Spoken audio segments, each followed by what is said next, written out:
Hi guys, welcome to our channel. இன்றைக்கி ஒரு பாய் வீட்டு கல்யாணம். என் ஹஸ்பண்டோட ஃப்ரெண்டு என்னையை சேர்த்து இன்வைட் பண்ணியிருந்தாங்க. கிளைமேட்டும் நல்லா இருந்து, அதனால் நானும் கிளம்புறேன். இன்றைக்கி ஃபுல்லாக வெளியில் சுற்ற போகிறோம். அதான் சண்டே மினி விளாக் பார்க்கலாமா?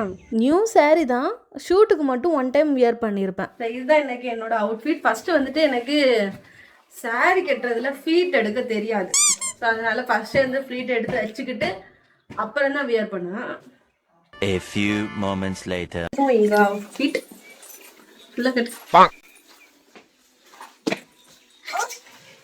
என்னம்மா மேட்சுக்கு மேட்சாக ட்ரெஸ்ஸையும் போட்டுட்டு கிளம்பியாச்சு. போகிற வழியில் அவங்க ஃப்ரெண்ட்ஸும் ஒவ்வொரு ஊரில் இருந்து எங்கள் கூட ஜாயின்ட் ஆகிட்டாங்க.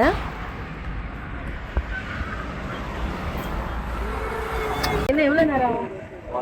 18 கிலோமீட்டர், 18 கிலோமீட்டர் ஆறு எடுக்கணும்.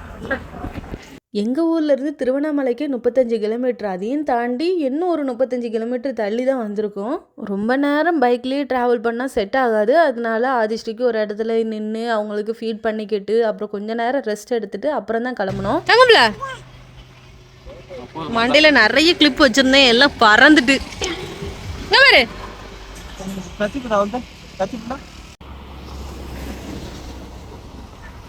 அப்படியே தெரியுது, ஒரு பக்கம் செவந்தது, ஒரு பக்கமா படுத்து கிடந்து பாவம் பிள்ளை.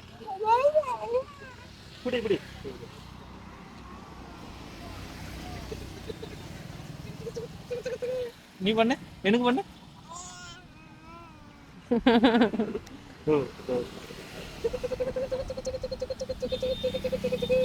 எனக்கு பண்ண மேட்சிங் மேட்சிங் மேட்சிங். எல்லாருமே தங்க பண்ணி என்கிட்ட தான் வருவா எப்பவுமே, என்னை விட மாட்டா தனியா. வீடியோல வந்து தெரியதால எல்லாருமே இவகிட்ட க்ளோஸா இருப்பான்னு நினைச்சிடாதீங்க. என்கிட்டதான் தங்க வந்து ரொம்ப க்ளோஸ்.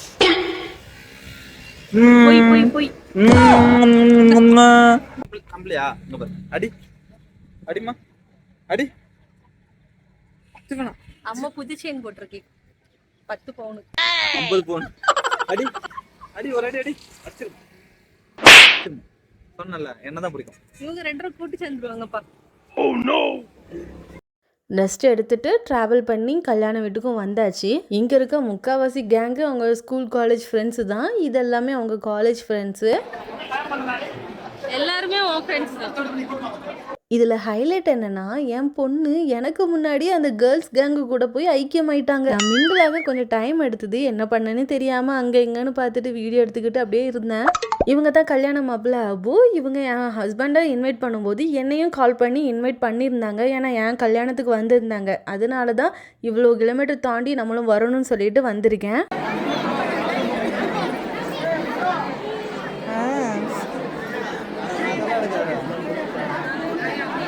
நாங்கள் ஸ்டேஜுக்கு வர டைமு தான் நம்ம சப்ஸ்கிரைபர்ஸ் ஓவராலாக வர ஆரம்பித்தாங்க. அப்போ தான் தெரிஞ்சுது, ஓஹோ பரவாயில்ல, நமக்கு இங்கேயும் சொந்தங்கள் நிறைய இருக்குது அப்படின்னு சொல்லிட்டு மனசுக்கு பெருமையாக இருந்து. இந்த கூட்டத்துக்கே சம்மந்தமே இல்லாத ஆள் நான் மட்டும்தான். அதான் ஒரு ஓரமாக எங்கேயோ நிற்கிறேன் பாருங்க, எங்கேயோ பார்த்துக்கிட்டு. ஒரு கட்டத்தில் எனக்கே கடுப்பாயிடுச்சு. என்னடா எல்லாத்துலேயும் நம்ம ஒரு ஓரமாக வந்து நிற்கிறோம், நம்ம அப்படிப்பட்ட ஆளே கிடையாது அப்படி சொல்லிட்டு நானே கேட்டால் சென்டரில் போய் நின்றுக்கிட்டேன். இப்போ தான் கொஞ்சம் கொஞ்சமாக மெர்ஜ் ஆகிட்டு இருக்கோம். இப்போ தான் கொஞ்சம் மனசுக்கு ஒரு ஆறுதலாக இருக்குது.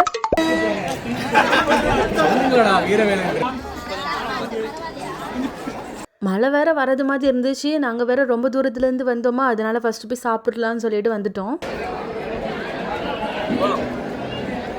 கன்னியாகுமரி ஸ்லாங்கில் சாய்ப்பு வீட்டு கல்யாணம், மட்டன் பிரியாணி, கத்திரிக்காய் கூட்டு, உள்ளி கூட்டு, பால் பாயசம், சால்னா. நான் ஆதிஸ்ரீக்கு பிரியாணிலாம் சாப்பிட்ற பழக்கியிருக்கேன். அதனால அவங்க எங்கே போனாலும் சாப்பிட்ருவாங்க. ஃபர்ஸ்ட்டு ஆதிஸ்ரீக்கு ஊட்டிட்டு அதுக்கப்புறம் அவங்க அப்பா சாப்பிடலான்னு இருந்தாங்க. நான் சாப்பிட்டுட்டு ஆதிஸ்ரீயை தூக்கிட்டு மேலே வந்துட்டேன். இங்கே நம்ம சப்ஸ்கிரைபர்ஸ் நம்மக்கிட்ட பேச வந்திருந்தாங்க. இவங்க மாப்பிள்ளை வீட்டு சைட்லேயே இருந்தாங்க, பொண்ணு வீட்டு சைட்லேயே இருந்தாங்க. இப்போ எல்லாரும் கேதர் ஆகிட்டு இருக்கோம். ஏன்னா கேக் வெட்டணும். ஏன்னா எல்லா ஃபங்க்ஷன்லையும் ஃப்ரெண்ட்ஸ் சேர்ந்து கேக் வெட்டுவாங்க, வழக்கம் தானே. அதுதான் கேக் வெட்டுறதுக்கு ரெடி ஆகிட்டு இருக்காங்க. ஆமாம் நேரா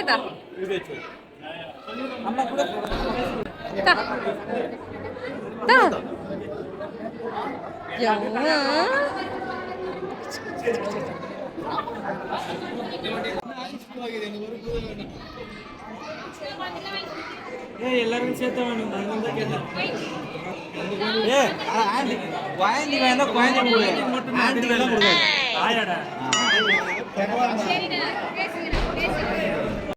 ஆதிஸ்ரீக்கு நான் ரொம்ப சாக்லேட்லாம் கொடுத்து பழகலையே, அதனால அவங்களுக்கு அதுக்கு மேலே இன்ட்ரெஸ்டே கிடையாது. ஆனால் எனக்கு அப்படி கிடையாது. எனக்கு டைரி மில்க்னா ரொம்பவே பிடிக்கும், அதனால வாங்கி வச்சுக்கிட்டேன். நம்ம எடுக்க வேண்டியதுதான். ஃபைனலாக கேக்கும் கட் பண்ணி இந்த வெட்டிங்கை செலிப்ரேட் பண்ணியாச்சு. நாங்களும் மாப்பிள்ளை சார் கூட ஃபோட்டோஸ் வீடியோஸ் எடுத்துக்கிட்டு வீட்டுக்கு கிளம்பிட்டோம். போகிற வழியில் ஒரு அருவி மாதிரி ஒரு செட்டப்பில் வியூ பாயிண்ட் இருந்துச்சு. நிறைய பேர் அங்கே நின்றுட்டு இருந்தாங்க. அப்படி என்னது தான் இருக்குன்னு சொல்லிக்கிட்டு வந்து பார்க்க தான் வந்தோம். திருவண்ணாமலையில் கொஞ்ச நாளாக மழை வந்துட்டு இருக்கிறதுனால தண்ணியும் கொஞ்சம் நல்லா தான் இருந்த மாதிரி இருக்குது. அப்படியே ஒரு குளம் செட்டப்பில் இருக்குது. இது ஏரியா குளமா இல்லை ஆறா எதுன்னே தெரில. ஆனால் வந்துட்டு ஒரு குளம் செட்டப்பில் இருந்துச்சு. அங்கேருந்து ஒரு நீர் வடிஞ்சு போகும்ல, அருவி மாதிரி, அந்த மாதிரி இருந்துச்சு. ஆதிஸ்ரீயும் என்ஜாய் பண்ணிட்டு இருந்தாங்க. எனக்கும் உள்ளே இறங்கி என்ஜாய் பண்ணணும்னு ஆசையாக தான் இருக்குது. ஆனால் சேரீ நனைஞ்சிருமோன்னு சொல்லிட்டு மனசில் கொஞ்சம் ஒரு பயம். வீட்டில் இருந்து கான்ஃபரன்ஸ் கால் வந்திருந்து எல்லாம் பேசிகிட்டு இருந்தோம். போக போக கூட்டம் அதிகமாயிட்டே இருக்கு. நாங்கள் நிற்கிறத பார்த்து இன்னும் நிறைய ஆட்கள் வந்துக்கிட்டே இருக்காங்க ரோட்டை பார்த்து. இந்த பிளேஸ் எங்கே இருக்குன்னா திருவண்ணாமலை தாண்டி 20 கிலோமீட்டரில் அவலூர்பேட்டை போகக்கூடிய வழியில தான் இருக்கு. அது மேலே நிற்காது, அது வழுக்கும்.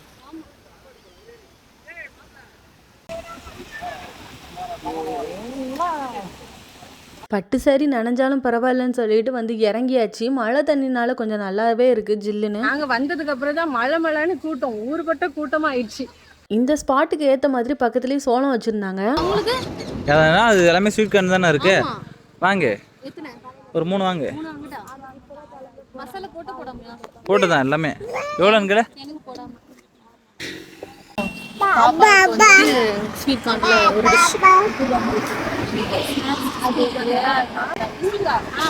பாப்பா ஒரு வயசு தான். இப்போ தான் ஒரு வயசு ஆச்சு. பாப்பாவுக்கு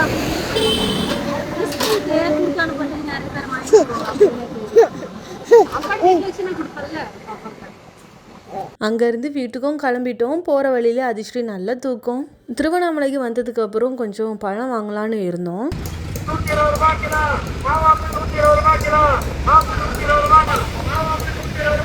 ஆப்பிள் நல்லா இருந்தா பார்த்து வாங்கிக்க. என்ன வாங்கிக்க? இல்ல இல்ல உனக்கு போகும்போது சாப்பிட 1/2 கிலோ வாங்கி. நம்ம பழக்கடையிலலாம் வாங்குறத விட இந்த மாதிரி தள்ளு வண்டி ஆட்டோலலாம் வச்சுருப்பாங்கல்ல, அங்கெல்லாம் ரொம்ப விலை கம்மியாகவே கிடைக்கும். அங்கேருந்து மறுபடியும் ட்ராவல் பண்ணி வீட்டு பக்கத்தில் போயாச்சு. கொஞ்சம் தாகமாகவும் குட்டி பசியாகவும் இருந்துச்சு. அதனால மோமோஸும் பாதாம் மில்க்கும் ஆர்டர் பண்ணியிருந்தோம். தங்க பண்ண உனக்கு என்ன வேணும்? இங்கே பாரு தங்கம். தங்கம் உனக்கு என்னம்மா வேணும்? எப்போவுமே மோமோஸ் தான் வாங்குவோம். சரி ஒரு சேஞ்சுக்காக ரோல் வாங்கியிருந்தேன். எனக்கு பிடிக்கவே இல்லை டேஸ்ட்டு. மோமோஸ் வாங்குறியா?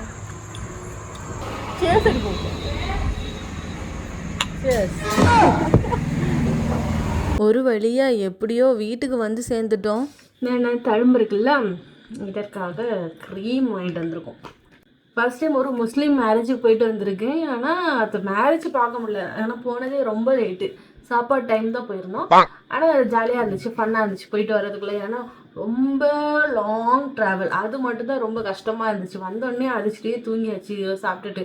அவ்வளோ டயர்டு, எனக்கே அவ்வளோ டயர்டு. என் முடியை பார்த்தாலே தெரியும். பைக்கில் போயிட்டு வந்தது பார்த்தீங்களா எப்படி ஆயிடுச்சுன்னு. எத்தனை கிலோமீட்டர் மொத்தம்? எந்திரி இல்லை உட்கார். 70 கிலோமீட்டர் மொத்தம் 70 கிலோமீட்டர். 70 கிலோமீட்டர் வண்டியில் போனால் எப்படி ஆகும்? அந்த மாதிரி ஆயிடுத்து. வரவே மாட்டேங்குது, அவ்வளோ சிக்கு. மொத்தம் 130 கிலோமீட்டர். 130 கிலோமீட்டர். பார்க்கறது வர்க்கறது 130 கிலோமீட்டரா? பொய்யாச்சு. 70 கிலோமீட்டர் மொத்தமா போறது வரத்தான சேர்த்து. இங்கேருந்து திருவண்ணாமலைக்கு எவ்வளோ? 35. அங்கேருந்து அவலூர்பேட்டைக்கு 30. எம்மா 130 கிலோமீட்டர். 120, 130, 140 கிலோமீட்டர் ஏதோ ஒரு கணக்கு. ஏதாவது ஒண்ணுத்த சொல்லி நிறையா இருக்கு. நான் ஒண்ணு சொல்லி நீ சம்மந்தமே இல்லாம திரும்ப மாத்தி சொல்லிட்டு இருக்கேன்னா நான் எத்தனை வாட்டி மாத்தி சொல்லுது? 135 கிலோமீட்டர். 135 கிலோமீட்டர் போயிட்டு வந்திருக்கோங்க நாங்க. World record. நாங்க அவங்க இப்படியே போனா நம்ம லடாக் வர போயிடலாமே. லடாக் ஒரே வண்டியிலே போயிடலாம். சரி போ பார்க்கலாம். என்ன ஆனால் நல்லா தான் இருந்துச்சு. கொஞ்சம் சீக்கிரமாக போயிருந்துருக்கணும். லேட்டாக போனதுனால தான் ஒரு மாதிரி இருந்துச்சு. ஆனால் என்னோட சப்ஸ்கிரைபர்ஸ் நிறைய பேர் பார்த்தோம். சப்ஸ்கிரைபர்னு சொல்றதை விட நம்ம ஃபேமிலி மெம்பர்ஸ் சொல்லலாம். ஸோ எல்லாருமே அதிர்ஷ்டி நான் உங்களை பார்த்துருக்கேன் அப்படின்னு. யாருக்கும் என் பேரும் தெரில, என் ஹஸ்பண்ட் பேரும் தெரில. ஆனால் எல்லாருமே அதிர்ஷ்டி எப்படி இருக்காங்க, நல்லா இருக்காங்களா, நடந்துட்டாங்களா, ஆனால் நிறைய பேர் வந்து கேட்டாங்க. ஜாலியாக இருந்துச்சு. எல்லோரும் வந்து ஃபோட்டோஸ் வீடியோஸ்லாம் எடுத்துக்கிட்டு நல்லா ஜாலியாக ஃபன்னாக போச்சு. அதில் என்ன இதுனா எல்லாருமே என் ஹஸ்பண்டோட ஃப்ரெண்டு. எனக்கு யாரும் நம்ம பேசுனதில்ல. 1-2 பேர் எனக்கு தெரியும். ஏன்னா அடிக்கடி நம்ம வீட்டு ஃபங்க்ஷனுக்கெல்லாம் அடிக்கடி வர்றதுனால 1-2 பேர் தெரியுமா. அவங்ககிட்ட மட்டும்தான் நான் பேசிட்டு இருந்தேன். யாரு என்ன அந்த கூட்டத்தில் சம்மந்தமே இல்லாமல் உப்பு சாப்பா நான் வந்துட்டு ஒரு வாரமாக நின்றுக்கிட்டே இருந்தேன். அது அந்த அவங்க ஃப்ரெண்ட்ஸு கேங்லாம் வந்து 2-3 கேர்ள்ஸ் இருந்தாங்க. அவங்க எல்லாருமே ஷோல்டர் அளவுக்கு தான் இருக்காங்க. எவ்வளோ தான் இருக்காங்க நான் சொல்லுவேன். இல்லை இவ்வளோ தான் இருக்காங்க. நான் கின்னா ஹைட்டாக இருக்கேன். சம்மந்தமே இல்லாத இருக்கு அந்த கூட்டத்திலே. எனக்கு அது கொஞ்சம் ஒரு மாதிரியே இருந்துச்சு. சரி அதுக்கப்புறம் போக எல்லாரும் என்ன பேச ஆரம்பிச்சிட்டாங்க. அது கொஞ்சம் செட் ஆயிடுச்சு. நல்லா தான் இருந்துச்சு. இனி அடுத்தடுத்த ஃபங்க்ஷனுக்கு வரனால இன்னும் அடுத்தடுத்த ஃபங்க்ஷனுக்குலாம் கூப்பிடுவாங்களா, இப்போ நம்மளும் போவோம். அப்புறம் ஃப்ரெண்ட்ஸ் ஆயிரும். அப்புறம் நம்மளும் அந்த கேங்கில் ஒரு ஆளாக மாறிடுவோம். ஸோ அது அப்படி ஜாலியாக இருந்துச்சு. ஆனால் இப்போ வந்து முடி வந்து ரொம்ப ஒரு மாதிரி இருக்கா, அதனால அந்த சீரம் போட்டால் கொஞ்சம் அந்த முடி தெத்தெல்லாம் வந்துட்டு வந்துடும். அதனால தான் இந்த சீரம் போட்டுட்டு இருக்கேன். நிறைய பேர் வந்துட்டு இது குளிச்சதுக்கப்புறம் நம்ம போட்டாலும் நல்லாயிருக்கும். குளிச்சுட்டு அதுக்கப்புறம் இந்த மாதிரி வெளியில் போயிட்டு வந்து திரும்ப மறுபடியும் போட்டாலும் நல்லாயிருக்கும். ஸோ இந்த சீரம் தான் நான் போட்டுட்ருக்கேன். ஓரளவுக்கு கட்டி வச்சாச்சு. இப்போ தெத்து கொஞ்சம் பரவாயில்ல. இப்போ தான் மண்டையும் கொஞ்சம் ஃப்ரீயாக இந்த மாதிரி இருக்குது. ஓகே கைஸ், இன்றைக்கி எப்படி ஒரு முஸ்லீம் வீட்டுக்கு பிரியாணிலாம் சாப்பிட்டுட்டு எடுத்துகிட்டு வந்தாச்சு. எனக்கு ஆனால் நெக்ஸ்ட் டைம் வந்துட்டு கண்டிப்பாக ஒரு முஸ்லீம் வீட்டு கல்யாணத்தை ஸ்டார்டிங்லேருந்து பார்க்கணும். சரி, நீங்கள் முஸ்லீம் வீட்டு கல்யாணத்தை பார்த்துருக்கீங்களா அப்படின்னு சொல்லிட்டு கமெண்ட் பண்ணுங்கள். உங்கள் கல்யாணம் பண்ணால் இன்வைட் பண்ணுங்கள். உங்கள் கல்யாணம்னாலும் இன்வைட் பண்ணுங்கள். பாய்.